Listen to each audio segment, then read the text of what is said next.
जब सुने के होई भोजपुरी गाना, बस बजे के चाही गाना।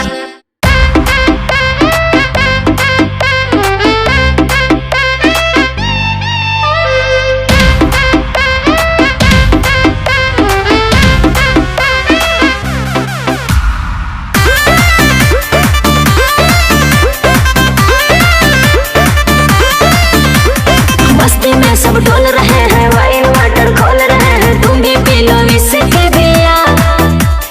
अंग्रेजी नहीं देसी लाओ, थोड़ा नहीं बेसी लाओ, नेट नहीं करो ये डियो।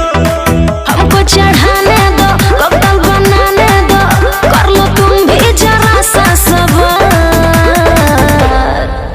नाच नाच रे हो आज नाच रे, नाच नाच रे हो आज नाच रे, नच नच रे लवंडिया, नाच रे आज कमर हिला के, नाच रे नाच लौंडन वाला, नाच रे नाच नाच रे लवंडिया, नाच रे आज कमर हिला के, नाच रे नाच लौंडन वाला, नाच रे। शर्म है सब छोड़ के चलो डांस फ्लोर पे, कोई अगर रोका टोका तो रख देंगे मुंह तोड़ के।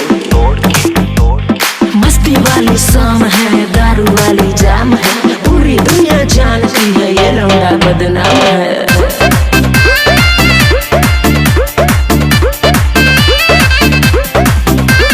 देखी हथियार तो खेला कपार, एकरा के रखो तनी दूर हो।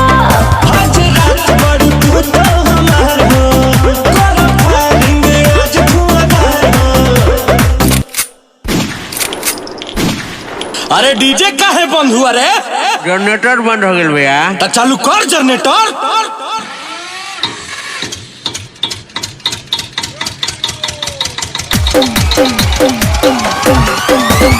देखी हथियार